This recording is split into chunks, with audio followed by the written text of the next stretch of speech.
All right, well, we will get this rolling. Hi, everyone. I'm Carla Girardi Lowe. Good to see everybody this evening. I'm president of Redwood Heights Association, so thank you so much for joining us this evening. I'm excited to serve with my fellow board member and tonight's co-moderator, Kenan, the waves, who also serves as our secretary. Before we get started, I just want to give a quick note about how this is going to run. There will be some opening remarks from the association. Then we will introduce our guest speaker, and then we will have Q&A at the end. Everybody is on mute, but if you have questions, please put them in the chat, and we'll prioritize questions from the chat for the Q&A. And then you're also able, if you want to raise your virtual hand, you can unmute yourself if we call on you. And we're going to try to get to all of your questions, but if there are any that are left over, please feel free to email us at info@rhaoakland.org, and we'll pass that along. Thank you, Carla. And I'll be here. My name is Kenan Scott, as Carla said, and I'll be here also moderating the chat. So you'll see things like that email address that Carla just said for sending questions pop over in the chat in just a moment. But I'd like to take a couple of minutes just to share an update on the association before we jump in to our wonderful guest. For those who are new to the neighborhood or unfamiliar with the Redwood Heights Association, welcome and thank you. The Redwood Heights Association is a volunteer-led nonprofit community organization that is focused on bringing people together and improving the quality of life for residents around the Redwood Heights area. With your support in 2024, we had an incredible year. I just want to give you guys a few highlights of what happened in 2024. We were able to sponsor 3 community blood drives, an ongoing partnership with Vitalent. We had an incredible Earth Day beautification project that we do at the Redwood Heights Park. Our Kid Power Maker Challenge went off with a tremendous success, offering not only just a day's worth of excitement, but a long-lasting artifact that now hangs in the rafters at the Redwood Heights Rec Center. We had a vibrant and entertaining and engaging spring plant swap. We had 2 incredible outdoor music in the park events during the summer and 3 family-friendly movie park nights. All of that was in collaboration with the incredible team at the Recs and Park and Recs part of Parks and Recs department and the city of Oakland. And I'd like to also thank that support network for helping us bring out a new pavilion, which if you've had a chance to get out there and get some shade or listen to the music in the park or sit around it while they set up the projector for the movies in the park, you'll see that it is very well used and loved by the community. We also hosted a very well attended annual community meeting where we partnered with the League of Women Voters. At this meeting, we broke down the upcoming ballot measures in a clear and nonpartisan way. For all those who attended, thank you yet again. A number of people attend multiple events, and we really, really do thank you for your support. And now, as we are in 2025, we've got even more to look forward to. So please get excited. We've already had 1 blood drive, 2 more on the way. Annual Earth Day cleanup happened just this weekend. So shout outs to Mary Gregory and Mary Pryor for always holding it down and running those 2 events. We have a family maker event scheduled just like last year. Once again, we'll have our plant swap this time in the fall, looking at those plants you get ready for the winter bloom with, and then 4 community movie nights starting very soon, 2 live music events, and I'm especially excited for this one. This is a project that we as an association have been talking about for some time. It is on our board. If you've ever been to the park and seen our upcoming projects, we will have a new skate ramp at the Redwood Heights Park designed to really bring out all the parts of our community and underrepresented groups of, our young to middle school age skaters, as well as older skaters like myself. As always, you can find out more information about upcoming events on our website. That's rhaoakland.org/events. I will make sure to throw all of these emails and links in the chat. So we're incredibly proud of what we've been able to accomplish together and more excited as always for what's to come. These events and projects reflect what we feel makes Oakland so special, a strong sense of community, collaboration, and care for one another. Tonight's conversation is part of that same spirit, learning, connecting, and working towards a safer, healthier Oakland for us all. Thank you for joining. Thanks, Kenan. So with that said, we would like to welcome somebody that embodies that vision, Chief Holly Joshi. I'm saying that right? Okay, good. Chief Joshi is nationally recognized leader with deep roots in Oakland. She's worked closely with the Oakland Police Department as a consultant for over a decade and currently leads the Department of Violence Prevention. Before her current role, she served as Senior Director at Glide, heading up the Center for Social Justice, where she worked, where work focused on housing access, public safety, community health, and equity. She also served as Chief Executive of Missy, an Oakland-based nonprofit that supports survivors of gender-based violence. Chief Joshi owns a doctorate in educational leadership and a master's in organizational leadership for social justice from St. Mary's College in California. And she's also a proud alum of Cal State East Bay with a background in criminal justice. Born and raised in East Oakland, Chief Joshi's story is woven into the fabric of this city. In a recent interview with Oakland Side, she shared, "Oakland was my family's place of refuge, hope, and opportunity, and that's what every Oaklander deserves." So with that, it is my pleasure to turn it over to Chief Holly Joshi. Thank you so much. Thank you for the invitation to attend this meeting. I really appreciated every opportunity that I have to get to meet with community members, to hear from you all who are still out there on the ground every single day is really important to me. So I really appreciate the invitation, and I'm looking forward to this conversation. I know that it's Monday, we're coming off of a holiday weekend. You all probably had a lot to do. There's so much going on in the world, in the states, and in the city of Oakland. So the fact that you all have decided to spend this time with me this evening, I'm deeply appreciative of it. So thank you. Before I share my slides, I just want to say a few things that I think are really important that aren't on my resume. The reason I say that Oakland was a place of refuge for my family is because my family came to Oakland during the Great Migration in 1949, fleeing the Jim Crow South like so many African Americans. And my grandfather was in the military, so he was stationed at Alameda Naval Base. And when he decided to bring my grandmother from the South and get married, and they tried to move off the naval base, they weren't allowed to buy a house in Alameda. So we ended up in Oakland from the Alameda Naval Base, and he commuted from our house in East Oakland for the next 35 years because he did 40 years in the Navy. And then he became a pastor of an Oakland church, and I was raised, in that church. My grandmother had a 6th grade education. So she loved school, but she had to drop out of school to pick cotton and clean houses. So when she moved to Oakland, it absolutely represented a new opportunity for her to build a new life. And she did that. But she had to get creative because she didn't have a traditional education. So what she did was she went to night school in Berkeley while she was raising her kids, and she went to beauty school.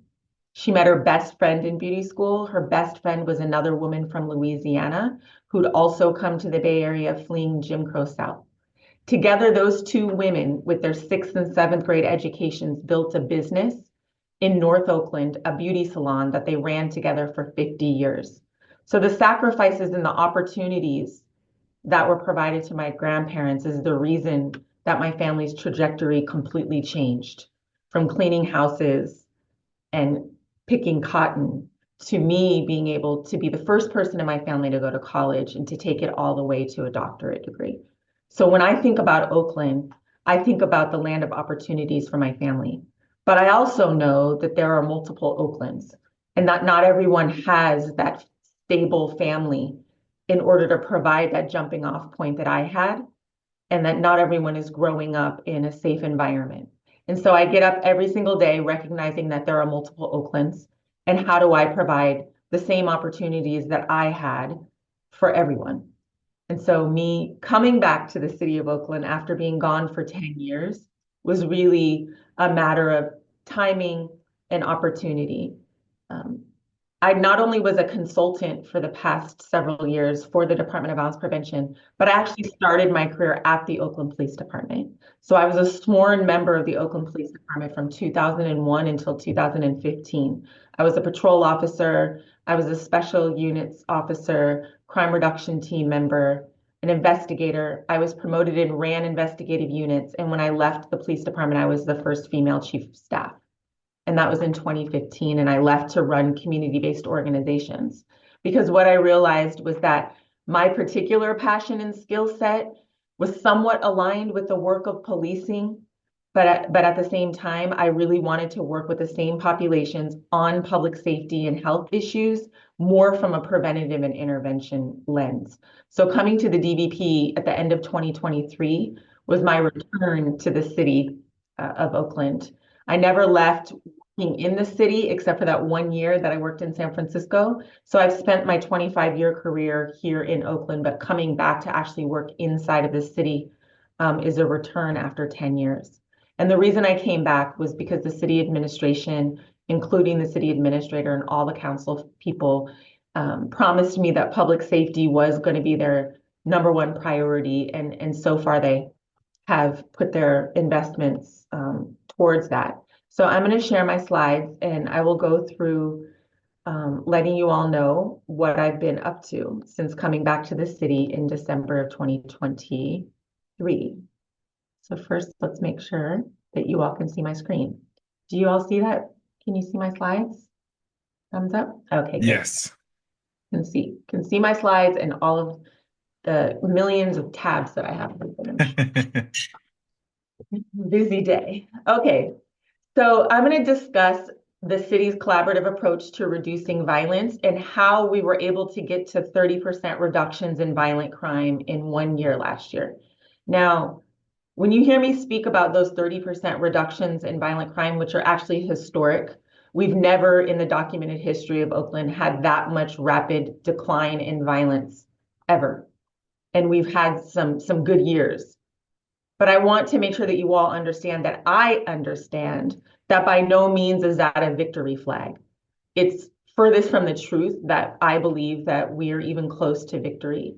So when you hear me spitting out these stats, about improvements, it's really just because I'm a data nerd and performance indicators and progress indicators are important to me. And I want to be able to see improvements each year so that I know that we're on the right track. But make no mistake, we allowed violent crime to get so out of control during the pandemic years that the work that we have to do is not even close to done. So again, when you hear me, spitting out numeric statistics, number one, I understand that we have to measure violence, crime and violence by how people feel and not just data points. And I also understand that 30% reduction last year it has still not led us to where we need to be in order for us to be experiencing Oakland as its best self. So let's just start with rooting in what is the Department of Violence Prevention. I know some folks know what we are and understand the origin story, and then some folks don't even know that we exist. So we're only just over 5 years old, about 6 years old at this point. And we were really created as the brainchild of former West Oakland Council member Lynette McElhaney and her constituents. Unfortunately, Lynette McElhaney in 1 year experienced 2 very significant personal losses. Both her son and her nephew were killed and died as a result of gun violence in 1 year. And at that point, she was fed up and she realized that the police department needed some supports and that having a police department that was mainly responsive to violent crime after the fact was not enough for the city. And so she did her research and she realized that departments of violence prevention were popping up all over the country. Now, most of those are called offices of violence prevention. I think we might actually be the only DVP, but it's just semantics. They're all called OVPs, but they're very, very similar in that they're seated in either local or county government. And they're very much focused on prevention and intervention and taking a public health approach to violence prevention. So that is what we do. We're still very small, so we're still very young and very small. I have 55 authorized staff. And this is us. Let me say that this is us last year when we were invited to the Biden administration's White House. VP Harris had started the first White House Office of Violence Prevention, specifically focused on, Office of Gun Violence Prevention, specifically focused on implementing community violence intervention work with a public health approach. So this was the first ever convening of all of the offices of violence prevention across the country at the White House. And so there were 50 directors of offices of violence prevention. We all came together for a day at the White House to share lessons learned, to share the struggles, and to hear from the White House around their future spending plans and what they thought they were going to invest in terms of community violence intervention. So this is really important because I think that sometimes folks believe that the Department of Violence Prevention is something kooky that Oakland dreamed up and put together. But no, this is a national movement. And at this point, there are over 50 offices of violence prevention across the country. We have a research base and it's growing.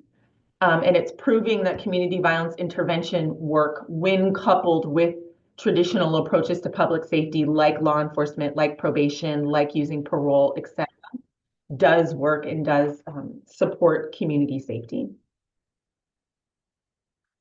So these are our 3 goals as written in the city charter.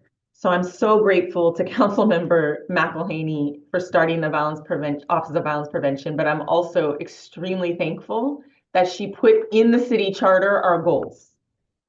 Because if she would not have put these 3 goals in the city charter, I feel like we would be honestly just overwhelmed with the amount of work and requests that come through. You know, people want us to work on everything from BIPing to mental health issues to homelessness, and all of those things are obviously hugely important. But number one, there's other city departments that really need to take the lead on those things.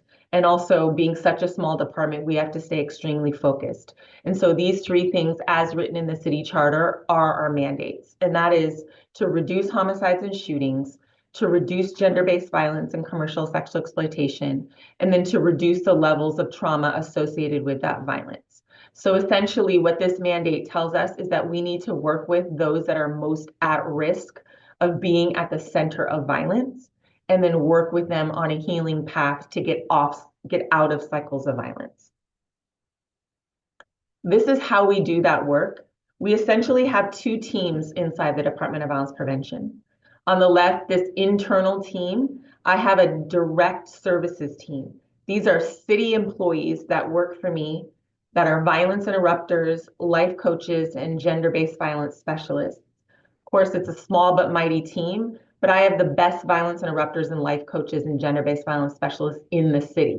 Now, the community-based organizations are often upset with me because, you know, we end up recruiting their best people, right? They self-select after spending 5 to 10 years doing this work in community-based organizations to come to a government entity because, of course, we pay more, we have retirement, et cetera. So I have that direct services team.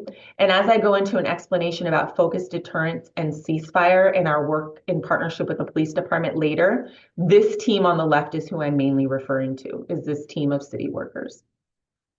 The other team that I have is administrative, and their work really is to support the ecosystem of community-based organizations doing similar work in the city of Oakland.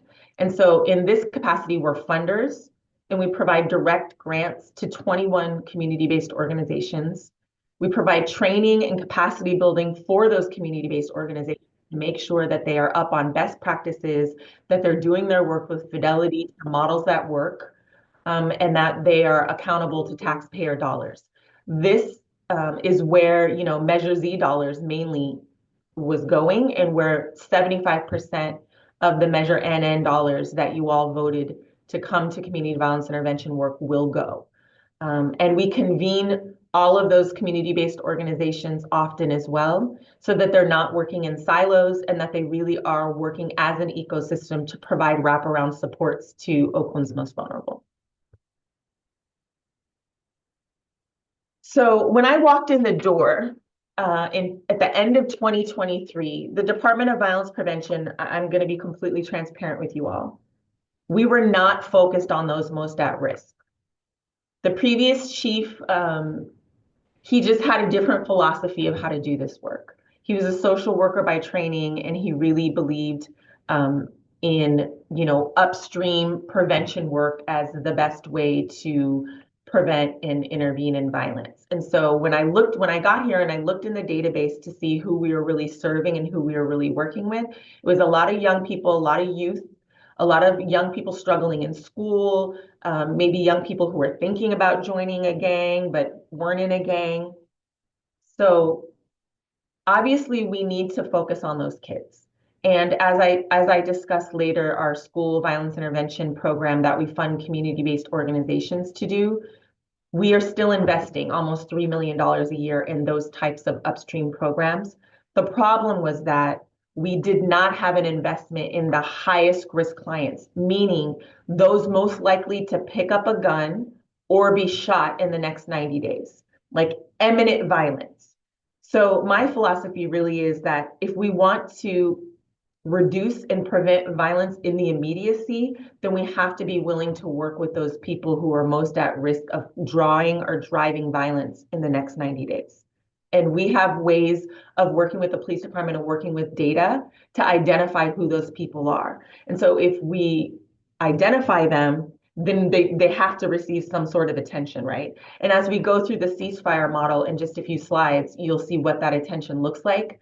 But I say all of that to say when I walked in the door, the California Partnerships for Safe Communities had just done an audit of the Oakland Police Department and the Department of Violence Prevention approach to violent crime. And they did not give us high ratings. Okay. So when I walked in the door, I was able to get that report from the independent evaluators and use their report and critiques as my blueprint for operational change. And one of the very first things that they said is that the Department of Violence Prevention does not have a theory of change. So although you have the mandates that, we went over these mandates, although we have the mandates that are in the city charter, you don't have a theory of change about how you're going to make those things real. And so one of the first things that we did is we sat down to say, what is that we really believe about gun violence? And what do we believe we need to do and can do to impact gun violence in this city? And this is what we came up with. So I won't read it for you word for word, but essentially we believe that identifying and engaging with people at the highest risk is the most effective intervention strategy. And that to that end, we pursue those particular individuals and we build the supportive relationships and provide the intensive supports needed for them to change their mindsets and realities and get out of cycles of violence. It's a very simple theory of change, but it's what gets us up every single day. And we believe that the majority of people involved in group violence in Oakland want a way out. We also understand that most of those folks, their participation in group and gang violence is rooted in survival instincts. And that by identifying each individual's primary drivers of participation, that we can change their behavior and reduce violent crime in Oakland. So I'm going to talk about focused deterrence now, which is better known as Oakland ceasefire. You may see some community members in this photo that you know. They've been very active in ceasefire and focused deterrence in Oakland since its inception. I think one of the most important things to say about focused deterrence and ceasefire in Oakland is that this was a community-driven, community-led strategy. The city of Oakland did not come up with this idea. Back in 2010, community members led by faith-based institutions demanded that the city of Oakland get on a plane, fly to Chicago, and check out this program that they were calling Chicago Ceasefire. They all went on the plane together. I was at the Oakland Police Department at this time as a member of the executive team, so was there for the implementation of ceasefire the first time. They came back, they decided we were going to pilot it here in Oakland. We made it Oakland Ceasefire. brought community leaders, community-based organizations, the police department, probation, and the district attorney's office together to kick it off. And it was really implemented the first time here in 2011. And from 2012, when we had full implementation, until 2017, Oakland experienced a 43% reduction in homicides. And that reduction was studied by Dr. Anthony Baraga and Lisa Barrio of University of Pennsylvania, who are known as the focused deterrence gun intervention experts all across the country. And they attributed the vast majority of those reductions in homicides and shootings to ceasefire specifically. And so, as you can see, from 2011 to 2019, we had very deep roots and very deep investments in ceasefire as a citywide strategy. And then 2019, a few things happened. We had some key retirements. Ursi Joyner, who you all may know, Captain Ursi Joyner, was the lead of ceasefire at the police department for the entirety of its from 2011 through 2019.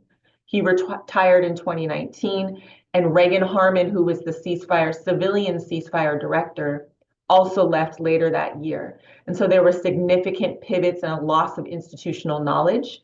And then the COVID pandemic hit, and the city and the police department and the Department of Violence Prevention completely pivoted priorities, and ceasefire was only existing in name. And that is what the California Partnerships for Safe Community came in 2023 and did an assessment, and they came back with that report I was speaking about. And they essentially said that the Department of Violence Prevention nor the Oakland Police Department were doing ceasefire at all. And so I utilized that report to come back into the Department of Violence Prevention and to get the agency on track. And I know that the new Chief Mitchell at the Oakland Police Department was also recruited with an eye towards ceasefire reimplementation, and has worked, him and his team, very hard to reimplement ceasefire with fidelity. Here's just a little bit, Oakland homicide rate versus national homicide rate over time. As you can see, for the vast majority of this was the year that ceasefire very first came to Oakland. And then you can see the steady decline with a few little upticks here, but nothing like what we are experiencing in these years leading up to the implementation of ceasefire. And then you see again, as I was just discussing, the trends start to go up again once those key retirements happen, and then the pandemic worsened the situation. So here's what the strategy is. It's evidence-based, it's data-driven, it requires cross-sector collaboration, and it centers those at the very highest risk. And again, when I say those at the very highest risk, I'm talking about people that we believe within the next 90 days will either draw or drive gun violence. And so we use data from Oakland Police to essentially create two lists, List A and List B. Let me back up and tell you guys how we used to do gang, gun, homicide, and shooting investigations when I was at the police department pre-ceasefire, because I think that gives a very dramatic illustration of the strategy. So pre-ceasefire, when the Oakland Police Department was really the only game in town to investigate gang, group violence, and homicides and shootings, we would still create two lists of people that we believed were driving gun violence in the city. List A would be the people that are currently arrestable. Folks that have probable cause, we can arrest them, or probable cause is imminent, and we can arrest and charge. So we would take that list and get to work, go find those folks, very simply bring them into custody. List B was the more challenging list, because those folks we believed were at the center of violence, either driving or drawing violence, but there was not probable cause. So as you all know, it's one thing to know that someone is involved in violence. It's another thing to have probable cause legally.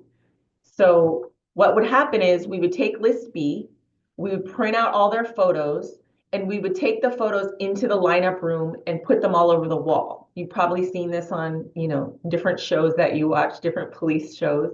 We would create the gang hierarchy. This person is the leader, these are the shooters, these are the henchmen, and we would create, the gang hierarchy. And then we would say, after we arrest List A, the currently arrestable list, We're going to turn to list B as our next priority, and we are going to figure out how to build probable cause on those folks. Good, okay, good plan.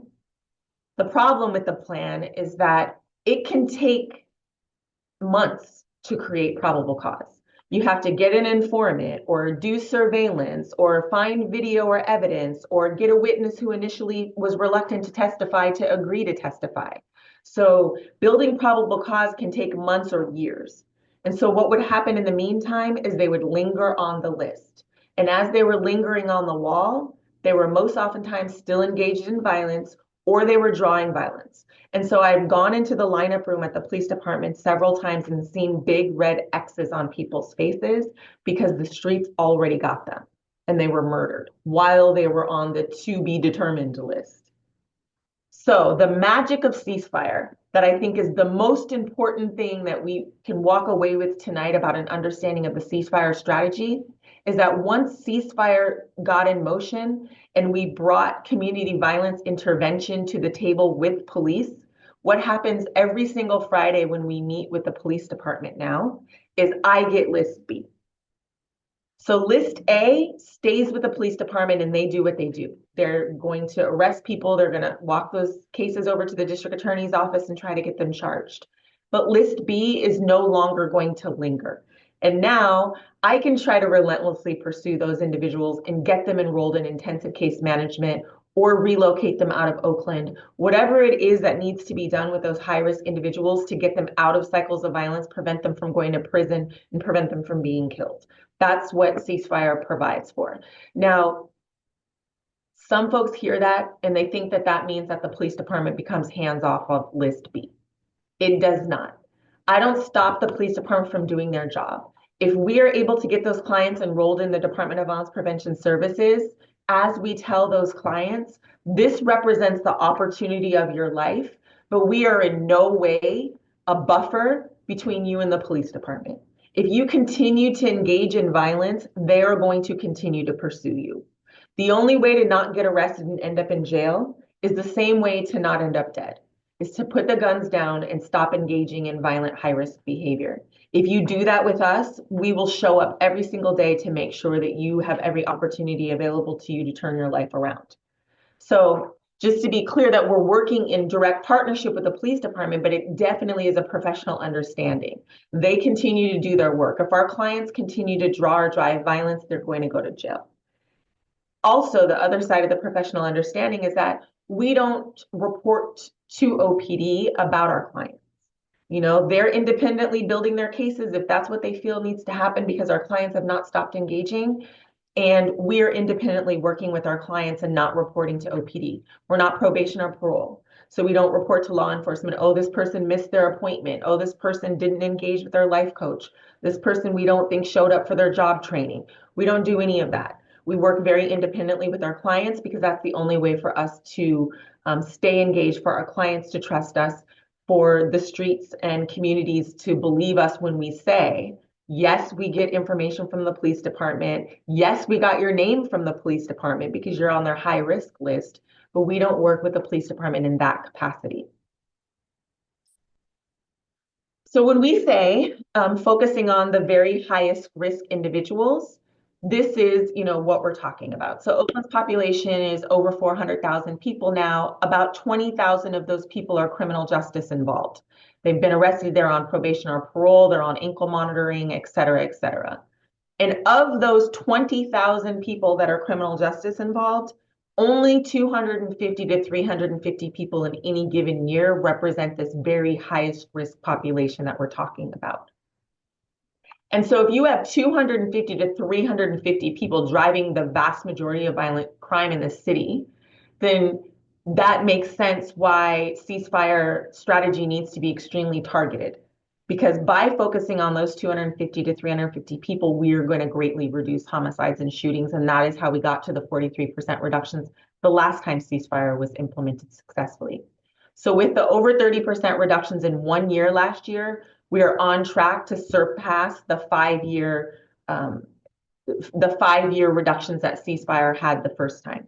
And those 5-year reductions the first time were nationally recognized. And so for us to be on track and for us to have had 30% reductions in 1 year, if we continue, can only imagine where we'll be in 5 years from now.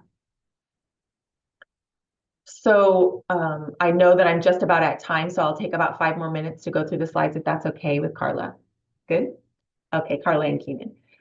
So we pretty much discussed this, but just a pyramid illustrates it just a bit more, is that the top of the pyramid are the violence drivers that are currently arrestable. Those folks receive intensive attention, including enforcement. Now, some of those violence drivers cannot get enforcement because, again, the police department doesn't have probable cause, and we do step into that. And what I mean is there are people, let me say there are people on my caseload currently that are suspected of shooting. Police department could not prove that they did the shooting. They didn't have probable cause for the arrest. So I just want to illustrate that when I say high risk, what we mean. We are working with the top 2 tiers of the pyramid. So the violence drivers who the police department was unable to arrest come to us. And those closely connected to violence drivers come to us, meaning the number 2 in the gang hierarchy, who, if this person goes to prison, the number 2 is getting ready to step in and start driving violence in that same way. That person is going to be connected to the Department of Violence Prevention and given an opportunity to get out of the cycle of violence. And then the last layer, which is the most people, is people that are at some risk but not directly connected to violence drivers. And when I was speaking earlier about what the DVP was doing before I got here, we were concentrating on that group at the bottom of the pyramid, and the top 2 tiers were just being completely ignored. So now we've flipped it, where we are focusing almost exclusively on the top 2, and the bottom pyramid, that's what our community-based organizational contracts are for. So again, we have 21 community-based organizations. We expect them to work with like a tier 2 risk level. So we're paying community-based organizations to be in the schools, to do youth life coaching, etc. So it's not that we're completely, ignoring that really important group of folks. It's that with our internal resources, we are focusing on those closely connected to violence drivers and violence drivers. This just illustrates the strategy down to a little bit more detail. It always starts at the top with a gun violence problem analysis. It was no different in 2023 when the city administration decided that they wanted to reevaluate the strategy and understand if the strategy should still work in Oakland. So the violence problem analysis is really important because if gun violence had changed so much that the ceasefire strategy would no longer be effective, we needed to know that. We didn't want to just jump right back into a reimplementation of a strategy that may not work because gun violence has changed so much. So we brought in the experts, they did a gun violence problem analysis, and they came back and they said, no, gun violence hasn't really changed in Oakland. Surprisingly, the average age of someone driving violence or being shot is about 28 years old. And they're gang or group affiliated, criminal justice involved, the same kind of criminal profile that you all had been working with during the first successful round of ceasefire is what we're still seeing. And so ceasefire reimplementation should work. So we started there, and then we began the weekly shooting review meetings where we would all come together in the mayor's office to go over the homicides and shootings that happened that week. Then the coordination meetings are very similar, but more action focused. What are each of our deliverables? What are probation's deliverables, the police department's deliverables, and the Department of Violence Prevention's deliverables based on each shooting or homicide that had happened that week, plus follow-up from the previous weeks. The first step in implementing the model with those at risk is the direct communication, or what we call a custom notification. So essentially, once we have list B in our hands, the next step is to directly communicate with them. And we do that 3 days per week at least. And that direct communication team brings a probation officer, a faith-based leader, an Oakland police officer, and one of my violence interrupters together on a 4-person team They go out into the community and they deliver what we call the ceasefire message directly to those individuals. And the message starts off with a law enforcement message that says, look, you're on our radar as a driver or drawer of violence. We do not believe that you are going to stay alive and free. You're going to either go to jail or end up in prison within the next, sorry, you're going to end up in prison or end up dead within the next 90 days. We are going to use all law enforcement resources available to make that happen because we need to keep the community safe. However, we don't want to have to do that. So we're going to pass this conversation over to the faith-based leader and to the Department of Violence Prevention, Violence Interrupter. Then we step in, we deliver our version of the message, which is we have credible messengers working for the Department of Violence Prevention who once found themselves caught up in cycles of violence and were able to get off of those cycles of violence to reinvent their lives. We have all the know-how and all the tools to help you do that. You need to sign up and commit to case management. So that happens in the field at least 3 days a week.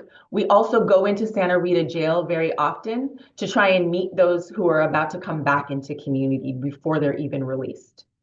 And then we do something every quarter called a call-in.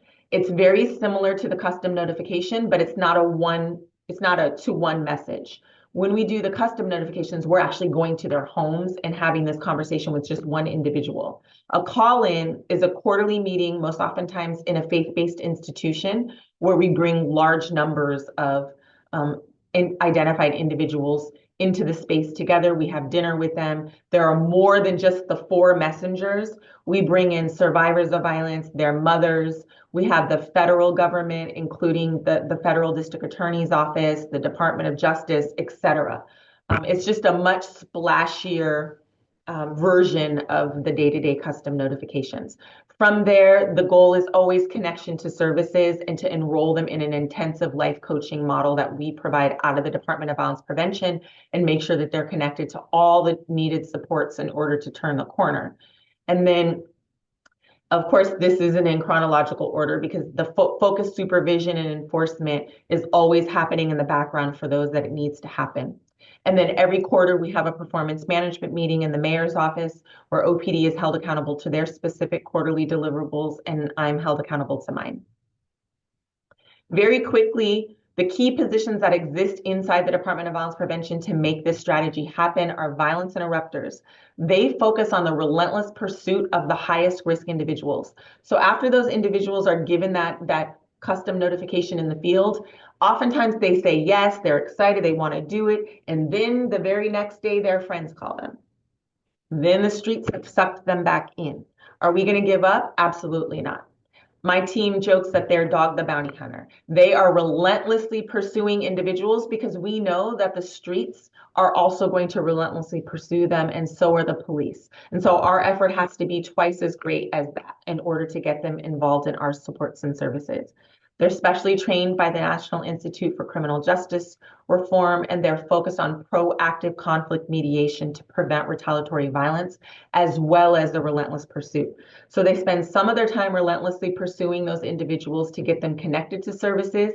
They spend the other part of their time hearing from community about potential conflicts that are brewing that may turn into gun violence, and then running conflict mediation sessions to prevent that from happening. They also respond to high retaliation risk homicides and shootings right alongside OPD. And when they respond to those, they're looking to make relationships, if they don't already have them, with the victim's support team, family members, friends, anyone that we think might retaliate for the victim in order to prevent retaliation.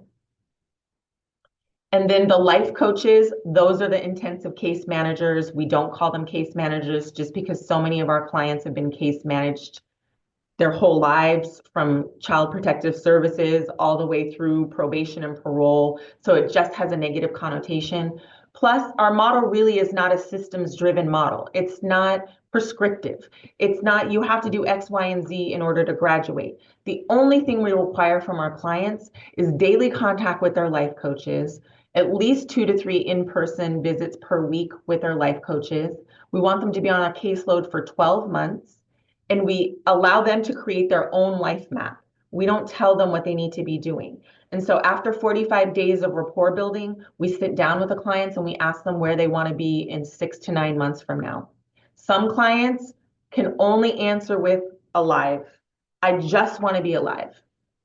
And if a client is in that stage of Maslow's hierarchy of needs, then we understand that they know and we trust them that their life is in danger. And so oftentimes when a client can't think past, I just need to be alive in 6 months, that might require relocation out of the city or out of the state, it temporarily or long term.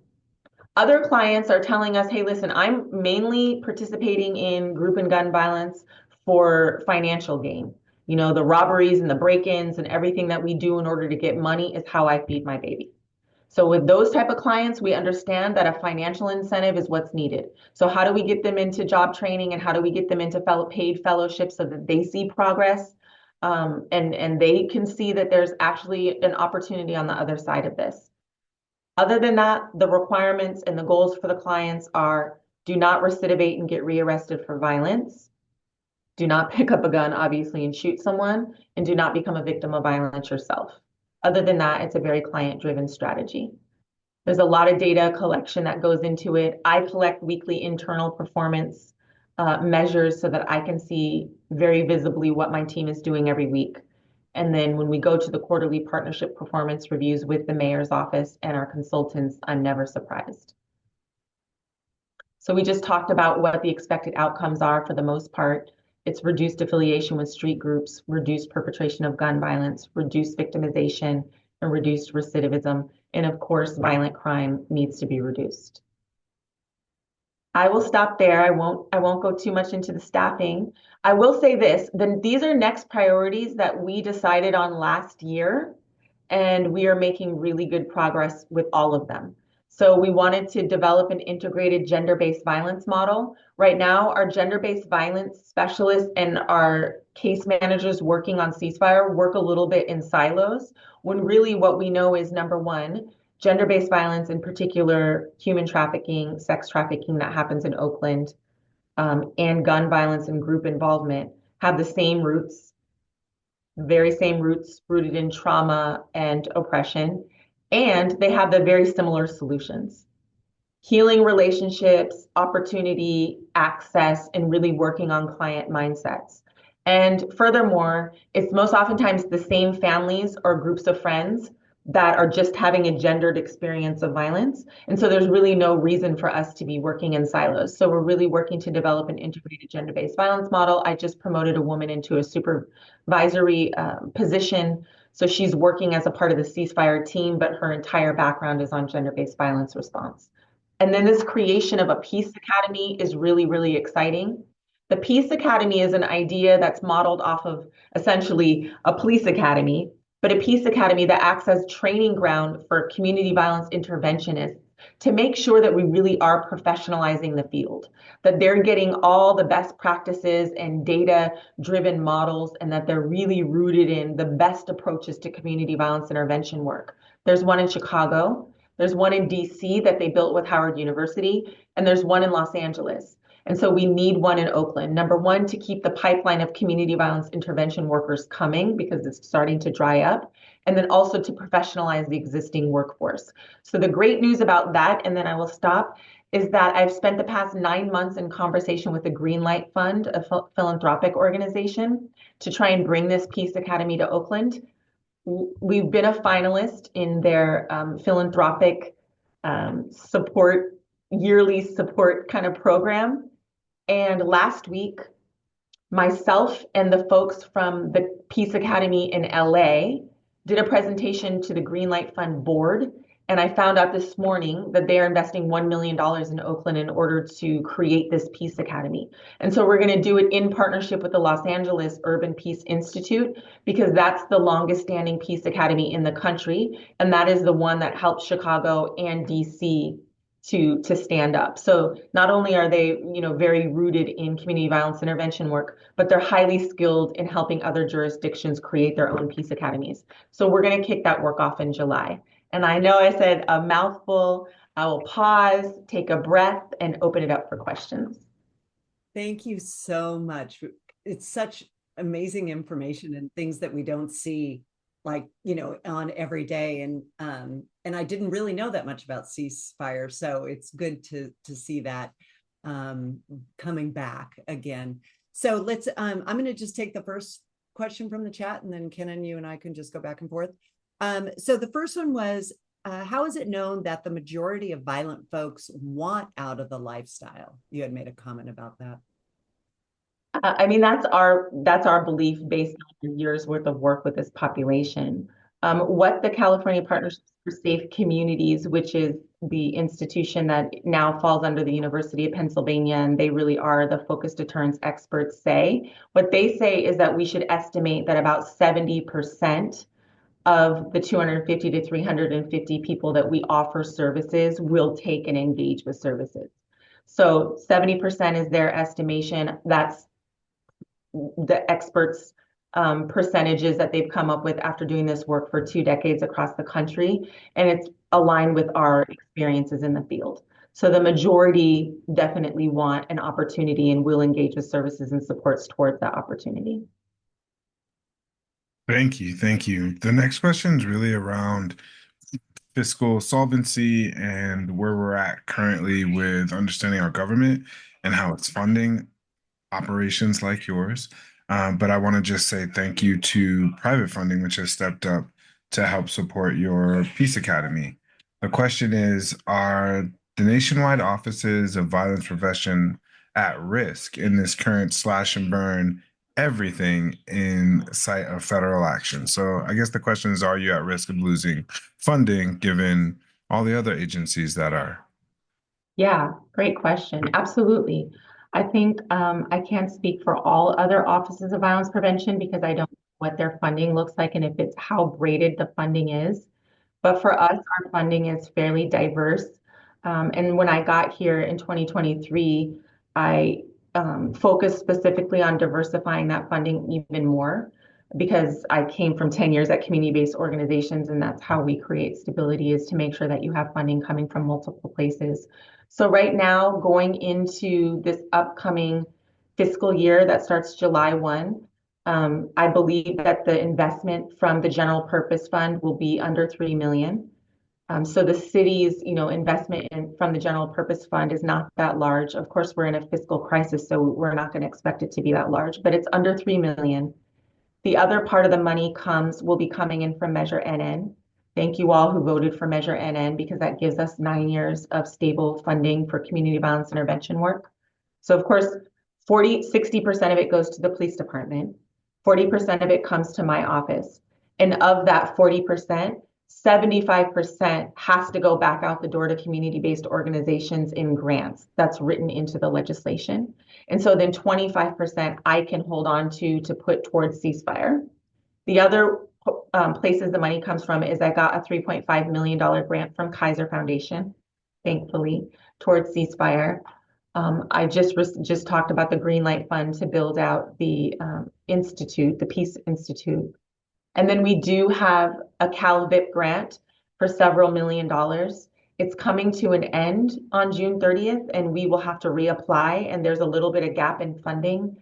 They're not expecting to select the jurisdictions for the next cohort until sometime in October, and then we would be receiving that funding in January. That's about 3 million as well.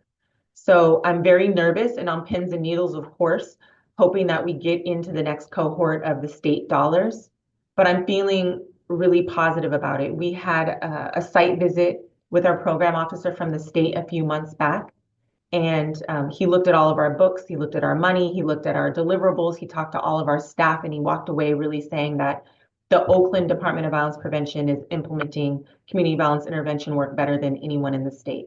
And so I'm really feeling pretty confident that we will get that grant again. So that's CalVIP. We have $1 million from the county, from county probation. And then finally, to the real point about the feds, we received a grant from the Bureau of Justice Administration last year. We wrote and received that grant during the Biden administration, and it's for $2 million over 3 years. So far, we haven't been locked out or frozen out of that system, and we haven't received any notification that we can't spend that money or that it's at risk. So we're holding our breath. I'll say we're holding our breath. So if those dollars go away, it will definitely impact our capacity to implement ceasefire because it would take away several life coaches' salaries. So to answer the question, yes, I'm nervous. Yes, the fiscal situation is very scary, and we have a braided funding stream, so we wouldn't fully collapse. Our work would just be impacted. Great. Thank you so very much. And thank you for all you're doing. Yeah, of course. So let's see. What are you seeing as the root causes of the entry to violence driver cycle? The root causes? Yeah, I think I mentioned it very briefly, but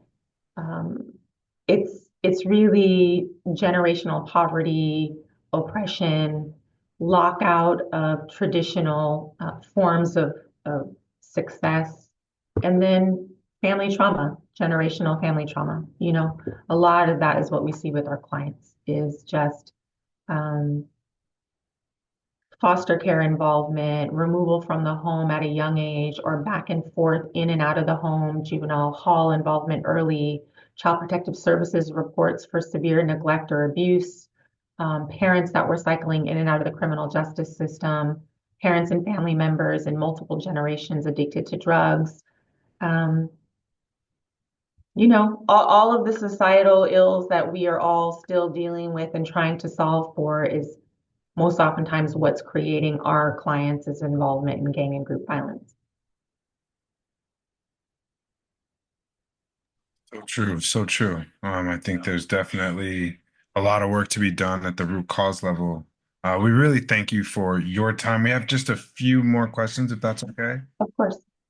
Thank you. This one's a really good one. As you talked about reprioritizing the list and moving from the bottom of the pyramid more to the middle and the top, where on the pyramid, and this is the question, where on the pyramid are folks who do lower level crimes like car break-ins and thefts, but are possibly using a gun in order to intimidate or execute those crimes? Good question. I'm going to unpack it a little bit. If people are using the gun during the commission of a property crime, I don't consider it a lower level. Because once you're pulling out guns in threatening ways, it becomes a robbery. It just does. So it goes from being a property crime or a misdemeanor to a felony and a crime against a person. So I'll say that first. The Department of Violence Prevention specifically focuses on violence prevention. Again, we're really small, and so we don't get into property crimes. We don't get into car break-ins or vandalisms or things like that. We're very much focused on violent crime. I know the police department has, you know, their methodologies and what they're doing around property crimes, but we're not at the table for those conversations. Besides the fact that a lot of the people that are committing violent crime are also dibbling and dabbling in property crimes. Like we hear that straight from the horse's mouth when our clients come in and say that they're going to stop breaking into people's houses and they're going to stop breaking into people's cars, or that life is behind them. So I think that what we've seen over the years is that the years of ceasefire successful implementation is that when we implement ceasefire to fidelity and we are identifying those folks that are driving violent crime, property crime starts to come down too, because we're engaging with the right people. And so whether it is that OPD is arresting them, which they are, or the Department of Violence Prevention and community-based organizations are engaging with the highest risk clients, those clients are not just involved in violent crime. They're also committing fairly large numbers of property crimes, and they're also involved in human trafficking, trade, and selling women and girls on International Boulevard, et cetera. And so I think that it's a little bit of a false dichotomy, and I'm not at the table directly discussing strategies for property crime reduction. Great, thank you. Oh, we missed one. What percentage of those contacted accept your service and stay away from gun violence?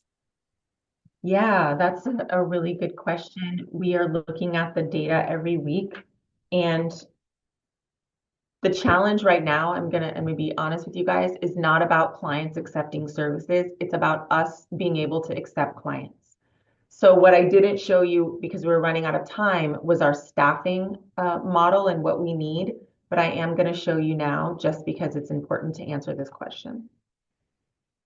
So if I can share my screen again, can you all see this again? Okay, great. All right, so these are not numbers I'm making up. These are numbers that came out of the ceasefire review and the California Partnerships for Safe Communities recommendations. If you all remember, the pyramid said that we need to identify and engage 250 to 350 people per year. So taking 350 as the high number and saying what is 70% of those people, if we're believing that 70%, around 70% will engage, you know, we're kind of trying to do the rough numbers. We are saying that we need to be able to serve about 240 clients per year to have full ceasefire implementation. You can see where we were when I walked in the door in January. I walked in December 2023, but January 2024, this is where our staffing was. This is where our staffing is now. So we're slowly growing. And because we just got some, you know, we got Kaiser money, hopefully the BJA funding will be solid. Within the next couple of months, we should be at about 15 life coaches. So that will get us to the capacity to serve just under, you know, 150, between 120 to 150 clients. We like for each life coach to only have 8 people on caseload at a time, but because money is funny and capacity is low, we've been pushing it to 10 clients per life coach. But the midterm goals are here. And again, the long-term goals are here. So as you can see, in order to fully implement the ceasefire model, the DVP is going to have to, within the next couple of years, double our capacity to serve clients. So when we say what percentage of clients are taking services, I have to be honest and tell you guys that we're doing a modified version of ceasefire right now. We're communicating with high levels of people. And basically, some of those folks are only getting a law enforcement message and not an offer of services because we don't have the capacity to bring them all on. The other thing we just started doing is training one of our community-based organizations, the Mentoring Center, to take what we're calling ceasefire overflow clients, people we can't serve here. There's 2 life coaches that just went through the training at a community-based organization in order to try and take and accommodate more clients. So really the question isn't about the clients turning down services and supports. It's about our inability to fully implement the model at this moment. Is that helpful? Wow, very, very helpful. Thank you for, understanding supply and demand. It's a complicated equation when we're talking about humans and human lives and their futures. So thank you for explaining. And it kind of segues into our last question, which was really about those folks that are in service of others. And how do you find your life coaches? Yeah, so the vast majority of life coaches and violence interrupters inside the DVP are credible messengers. So we implement a credible messenger model like most OVPs and CVI work across the country, meaning that they've had their own experience with gun and group violence at some point in their lives. They were either formerly incarcerated or formerly involved in gangs. They're all at least 10 years removed from that experience, and they've either, finished some formalized education or gotten the certifications necessary in order to implement this work. I want to say 80% of our people are from Oakland. We have a couple of people from San Francisco who were able to successfully make the transition into doing work in Oakland. But the vast majority have extremely deep roots in Oakland because it's important in order to build trust, rapport. And then when we're trying to figure out a group dynamic and who might retaliate against who, we need people that can make phone calls and understand what's happening in order to prevent it. So everyone that I've hired has come from Oakland community-based organizations. So that's why I was making that, joke earlier, which is the community-based orgs aren't always happy with me because it's a natural pipeline for people to build expertise doing this work of life coaching in community-based organizations and then to come to the city. Because in order to even pass the minimum qualifications in the city of Oakland, they have to have at least 5 years of experience. And so where are they going to build that experience? Community-based organizations. So what happens is we end up getting the best of the best life coaches in the city of Oakland inside the Department of Violence Prevention. Great. Thank you so much. There's so much to be learned here. And it's always great for us to have opportunities to meet the people that are in the city that we don't always hear about the work that you do and help us understand what is going on. And this is a long game, not a short game. unfortunately, but we really appreciate your work, and we really appreciate you coming and joining and speaking to our community Of course. today. Thank you so much again for the invitation. If I could just leave us with one last ask and one last request, really is, I spent 14 years of my life inside the Oakland Police Department as a law enforcement officer inside this city. And now I've spent the past 11 years doing community violence intervention work. And what I see oftentimes in Oakland is a polarized conversation about community safety being an either or strategy, that it's either the police or it's community violence intervention work. And really, after 25 years of doing this work from either side, it is both. It is both. We need policing, constitutional policing, policing that is very much focused and credible and constitutional. And we also need community violence intervention work that is equally focused and credible. And so I would just hope that everyone on this call will, continue to be engaged and involved citizens of Oakland and really disrupt those conversations about the either or, because it really is the both and. Thank you all for having me today. I really appreciate your time. Thank you so very much. We appreciate it. All right. Thank you, everybody. We did record this, so it'll be on our YouTube channel. Yeah, thanks for joining us tonight. Have a good rest of your evening. Good night. Thank you. As always, check us out on rhaoakland.org.